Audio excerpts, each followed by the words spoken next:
तो last part में हमने देखा था कि बो फैन ने अपनी एंशिएंट मेडिसिन टेक्निक को यूज करके एक बच्चे को बचा लिया था, पर वो डॉक्टर, डीन और डायरेक्टर के सामने बो फैन का सारा क्रेडिट खुद ले लेता है। पर फूड पॉइजनिंग का केस बढ़ता जा रहा था। अब उस डॉक्टर को एक अमीर आदमी के बेटे का इलाज करना था, तो डॉक्टर बो फैन की नीडल से उसका इलाज करता है, पर उस बच्चे की हालत और भी ज्यादा बिगड़ जाती है।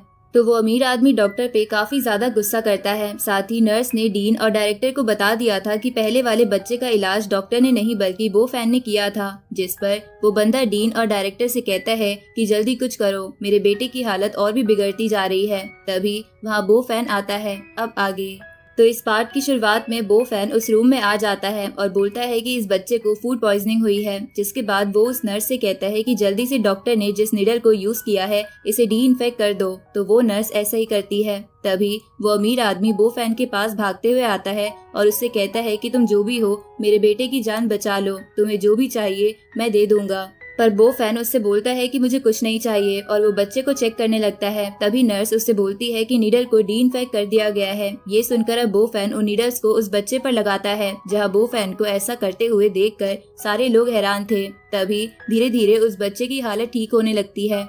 थोड़ी देर बाद जब बो फैन उन नीडल्स को निकालता है तो वो बच्चा होश में आ जाता है। ये देखकर वो अमीर आदमी अपने बच्चे से बात करने लगता है और बो फैन से पूछने लगता है कि इस फूड पॉइजनिंग से मेरे बच्चे को आगे चलकर कोई तकलीफ तो नहीं होगी ना। जिस पर बो फैन बोलता है कि मैंने नीडल्स का यूज करके वो पॉइजन इसकी बॉडी से बाहर निकाल दिया है, इसलिए अब इसे कोई भी तकलीफ नहीं होगी। ये सुनकर वो अमीर आदमी बो फैन से कहता है कि तुमने हमारी फैमिली पे बहुत बड़ा उपकार करा है, इसलिए तुम मेरे दोस्त बन जाओ। जिस पर बो फैन उससे कहता है कि आप तो इतने अमीर हो कि कोई भी आपका दोस्त बनना चाहेगा, तो आप मुझे अपना दोस्त क्यों बनाना चाहते हैं। ये सुनकर वो अमीर आदमी बोलता है कि मेरे पास काफी पैसा है, लेकिन अगर उसे खर्च करने के लिए कोई नहीं है तो उसका क्या फायदा, इसलिए तुम मुझे अपना दोस्त बना लो और बदले में मैं तुम्हें आज की फीस के बदले एक रेस्टोरेंट गिफ्ट करना चाहता हूँ, जो मैंने हाल ही में बनाया है, जिसके ट्रांसफर पेपर तुम्हें कल मिल जाएंगे। ये सुनकर वहाँ खड़े सारे लोग चौंक जाते हैं। इसके बाद वो अमीर आदमी अपने बेटे को वहाँ से लेकर चला जाता है, जिसके जाने के बाद डायरेक्टर बो फैन से कहता है कि प्राइमरी स्कूल के काफी बच्चे इसी बीमारी से पीड़ित हैं, इसलिए प्लीज तुम उन्हें भी ठीक कर दो। तो बो फैन इसके लिए मान जाता है और उन्हें भी ठीक कर देता है। आगे वो डायरेक्टर बो फैन से कहता है कि तुमने आज हमारी बहुत मदद करी है। आज के एक्सीडेंट पर काफी लोगों की नजर थी, अगर कुछ गलत हो जाता तो काफी लोग मुसीबत में पड़ जाते, इसलिए तुम्हें कभी भी मेरी जरूरत हो तो मुझे बता देना। इसके बाद बो फैन डायरेक्टर को अपनी मॉम का बिल दिखाता है। साथ ही वो उसे बताता है कि मेरी मदर को ब्रेन में दिक्कत थी, पर ये डॉक्टर उनकी हार्ट की ट्रीटमेंट कर रहा था। ये सुनकर डायरेक्टर और वो डीन गुस्से में डॉक्टर से कहता है कि तुम हमारे पीछे ये सब कर रहे हो। जिस पर वो डॉक्टर कहता है कि प्लीज एक बार आप मेरी बात सुन लीजिए, लेकिन वो दोनों बिना उसकी बात सुने उसे नौकरी से निकाल देते हैं। ये सुनकर वो डॉक्टर दूसरे चांस की भीख मांगने लगता है। तभी बो फैन डायरेक्टर और डीन से कहता है कि हमें इसे नौकरी से नहीं निकालना चाहिए, बल्कि इसने जो करा है वो इल्लीगल है, इसलिए हमें इसे पुलिस को दे देना चाहिए। ये सुनकर वो डॉक्टर भागने लगता है, लेकिन बो फैन उसे रोक लेता है। तो डॉक्टर कहता है कि प्लीज मुझ पर रहम करो, मेरे छोटे छोटे बच्चे हैं, अगर मैं जेल चला गया तो उनकी लाइफ बर्बाद हो जाएगी। इस पर बो फैन उससे कहता है कि क्या तुमने कभी किसी पर रहम खाया है जो मैं तुम पे रहम खाऊं। कितने ही लोगों ने अपने घर और जमीनें बेची होंगी तुम्हारा झूठा बिल चुकाने के लिए, इसलिए हम तुम्हें पुलिस के हवाले कर रहे हैं, यही तुम पे बहुत बड़ा रहम है। आगे वो डायरेक्टर बो फैन से पूछता है कि तुमने चाइनीज मेडिसिन कहाँ से सीखी और तुम्हारा टीचर कौन था। जिस पर बो फैन कहता है कि मैंने चाइनीज मेडिसिन नहीं सीखी, बल्कि मुझे एक एंशिएंट टीचर ने सिखाया है, जो कि अब रिटायर हो चुके हैं। ये सुनकर वो डायरेक्टर कहता है कि मुझे विश्वास नहीं हो रहा कि एंशिएंट स्किल्स इतनी महान हो सकती है। तभी डीन बो फैन से पूछता है कि क्या तुम्हें हमारे हॉस्पिटल में काम करने में इंटरेस्ट है, हम तुम्हें इसके बदले काफी अच्छी सैलरी भी देंगे। ये सुनकर बो फैन उन दोनों से कहता है कि मुझे फिलहाल अपनी मदर का ख्याल रखना है, इसलिए अभी मेरा ऐसा कोई भी प्लान नहीं है। साथ ही वो उन दोनों से कहता है कि आज मैं जब उन बच्चों का पॉइजन निकाल रहा था तब मुझे शक हुआ कि ये कोई एक्सीडेंट नहीं है, बल्कि किसी का जानबूझकर किया हुआ काम है, और मुझे डाउट है कि आपके हॉस्पिटल में ही वो बंदा है। ये सुनकर डायरेक्टर कहता है कि कहीं वो डॉक्टर ने ही तो ऐसा नहीं किया। इस पर बो फैन कहता है कि वो ऐसा नहीं कर सकता, क्योंकि अगर उसने ऐसा किया होता तो उसे बच्चों की बॉडी से जहर निकालना भी आता। तभी बो फैन की मॉम वहाँ आ जाती है, तो बो फैन उन दोनों से कहता है कि आप इसका पता लगाए, मैं तो यहाँ से जा रहा हूँ। अब बो फैन के वहाँ से जाने के बाद वो डायरेक्टर एक अर्जेंट मीटिंग बुलाता है। आगे हम एक मॉल के बाहर एक अमीर लड़के को देखते हैं, जो काफी अच्छी तरीके से ड्रेसअप होकर आया था और ऐसा लग रहा था कि वो आज किसी को प्रपोज करने वाला है। इस तरफ हम बो फैन को देखते हैं, जो किसी को कॉल मिला रहा था, लेकिन वो बंदा उसकी कॉल नहीं उठाता। उसी वक्त चूचू समीर लड़के से छुपते हुए वहां से जा रही थी, लेकिन वो अचानक से बो फैन से टकरा जाती है। तो बो फैन उससे कहता है कि सुबह तुमने मुझे कार से ठोका था और अब मुझे धक्का दे रही हो, क्या तुमने मुझे मारने का कॉन्ट्रैक्ट ले रखा है। अब बो फैन को वहां देखकर चूचू उसके पास आकर उसे कहती है कि क्या तुम थोड़ी देर के लिए मेरे बॉयफ्रेंड बनने की एक्टिंग कर सकते हो, क्योंकि ये जो अमीर सा लड़का दिख रहा है वो काफी समय से मेरे पीछे पड़ा है। मैं काफी समय से इससे पीछा छुड़ाने की कोशिश कर रही हूँ, लेकिन ये मेरा पीछा नहीं छोड़ रहा। जिस पर वो फैन कहता है कि मेरी तो एक गर्लफ्रेंड है, तो मैं तुम्हारी मदद क्यों करूँ। तभी वो अमीर सा लड़का चूचू को देख लेता है और उसके पास आकर कहता है कि मैं ये फ्लावर्स तुम्हारे लिए लाया हूँ और मैं होप करूंगा कि तुम्हारा दिन अच्छा जाए। इस पर चूचू उससे कहती है कि वैसे तो मेरा दिन अच्छा ही चल रहा है, पर अब तुम्हारी शक्ल देखकर खराब हो जाएगा। मेरा पीछा छोड़ दो, हम दोनों का रिश्ता इम्पॉसिबल है, ऊपर से मेरा पहले से ही बॉयफ्रेंड है। ये सुनकर वो लड़का कहता है कि तुम झूठ मत बोलो, मैं जानता हूँ कि तुम्हारा कोई भी बॉयफ्रेंड नहीं है। पर चूचू बो फैन को अपने और खींचकर बोलती है कि देखो ये मेरा बॉयफ्रेंड है।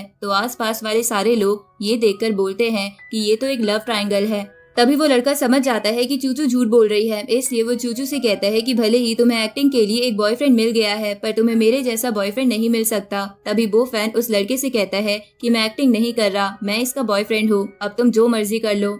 जिस पर वो लड़का कहता है कि क्या तुम चूचू के बॉयफ्रेंड बनने के लायक हो, क्या तुम्हारे बैंक में $1 मिलियन है और क्या तुम्हारी फैमिली के पास $1 बिलियन की कंपनी है जिसके तुम इकलौते वारिस हो। ये सुनकर आसपास खड़े लोग बातें बनाने लगते हैं कि चूचू को इस लड़के के लिए हाँ कहना चाहिए। तभी वो लड़का बो फैन से कहता है कि क्या तुम चूचू को ये पॉश गिफ्ट कर सकते हो और यूरोप से इसके लिए ये ब्लू रोज मंगवा सकते हो।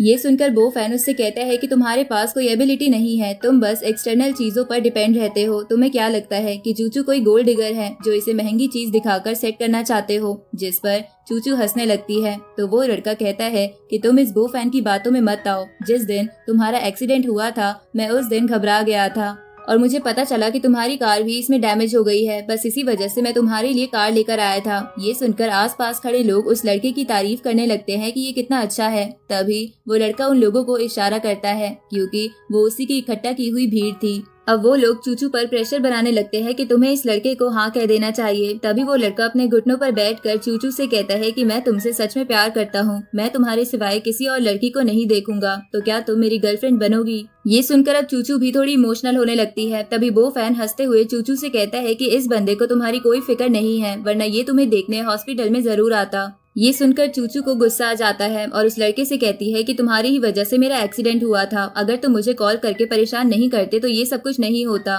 तभी बो फैन अपनी स्पेशल आइज का यूज करके उस लड़के को चेक करता है, जिसके बाद उसे एक रुमाल दिखता है। तो बो फैन उसे निकाल कर कहते हैं कि ये देखो, ये बार डांसर का रुमाल है जिस पर लिपस्टिक का भी निशान है। जिस पर वो लड़का बोलता है कि मुझे नहीं पता ये मेरे जेब में कैसे आया, पर चूचू उसकी बात नहीं मान रही थी। तो वो लड़का कहता है कि प्लीज मेरी बातों को गलत मत समझना, मेरा ये सूट मेरे दोस्त ने उधार लिया था, तो हो सकता है उसकी गर्लफ्रेंड का ही ये रुमाल हो। तभी वो फैन फिर से उस लड़के की पैंट चेक करता है जहां उसे कुछ गोलियां मिलती है, जिसे निकाल कर वो फैन कहता है कि लगता है सभी लोग तुम्हारे कोट बोरो करते हैं, या तो फिर तुम बूढ़े हो गए हो, क्योंकि ऐसी स्ट्रेंथ की गोलियां बूढ़े लोगों को ही जरूरत पड़ती है। अब चूचू ऐसी गोलियों को देखकर उस बॉटल को उस लड़के के मुंह पर मारती है और उससे कहती है कि आज के बाद मुझे अपनी शक्ल मत दिखाना। ये सुनकर उस लड़के को गुस्सा आ जाता है और वो बो फैन से कहता है कि ये सब तुम्हारी वजह से हुआ है। अब वो बो फैन पर अटैक करता है, पर बो फैन उसे लात मारकर उसकी गाड़ी की तरफ फेंक देता है, जिसके बाद वो चूचू के साथ वहां से जाने लगता है, जहां चूचू उससे कहती है कि तुमने तो सच में कमाल कर दिया, पर तुम्हें पता कैसे चला कि उस लड़के की जेब में ये सब है, क्या तुम लोगों के कपड़े के अंदर देख सकते हो। तभी चूचू शर्माते हुए कहती है कि अगर ऐसी बात है तो क्या तुम मुझे भी बिना कपड़ों के देख सकते हो। लेकिन बो फैन बात घुमाने के लिए कहता है कि मैं एक डॉक्टर हूँ, बॉडी में थोड़ा भी चेंज होता है तो मुझे फौरन पता चल जाता है। तो चूचू भी उसकी बात मान लेती है। इसके बाद बो फैन वहाँ से जाने लगता है, जिसे जाते हुए देखकर चूचू उससे कहती है कि मेरी मदद करने के लिए शुक्रिया, मैं बाद में तुम्हें कॉल करूंगी। आगे बो फैन एक हर्ब्स की शॉप पर आ जाता है और केमिस्ट को कुछ मेडिसिन की लिस्ट देता है और उसे वो निकालने को कहता है। तो इतनी लंबी लिस्ट देखकर वो केमिस्ट सारी चीजें जल्दी से निकाल कर जल्दी से पैक कर देता है और बो फैन से कहता है कि इन सब का टोटल हुआ 2,53,000। लेकिन बो फैन उस केमिस्ट से कहता है कि मुझे माफ कर देना, मुझे पता नहीं था कि ये इतनी एक्सपेंसिव होगी, मैं तो इतने पैसे लाया भी नहीं। ये सुनकर वो केमिस्ट कहता है कि क्या तुम्हें ये भी नहीं पता कि तुम्हारी मेडिसिन कितने की होगी, मेरी मेहनत तो खराब मत करो, कम से कम आधी मेडिसिन तो खरीद लो। ये सुनकर बो फैन केमिस्ट से कहता है कि मुझे मेडिसिन तो पूरी ही चाहिए, आधी मेडिसिन में जो मैं बनाना चाहता हूँ वो नहीं बनेगा। इस पर वो केमिस्ट कहता है कि क्यों ना तुम एक्सपायरी डेट के पास वाली मेडिसिन ले लो, वो मेडिसिन काफी सस्ती होती है। ये सुनकर बो फैन उससे कहता है कि मैं एक्सपायरी डेट के पास वाली मेडिसिन नहीं ले सकता क्योंकि मुझे ये मेडिसिन काफी लंबे समय तक यूज करनी है। ये सुनकर उस केमिस्ट को गुस्सा आ जाता है और वो बोलता है कि क्या तुम मुझसे मजाक कर रहे हो, मुझे तुम्हें मेडिसिन देनी ही नहीं चाहिए थी, तुम सच में एक भिखारी हो। और इसी के साथ ये पार्ट यहीं पे खत्म होता है।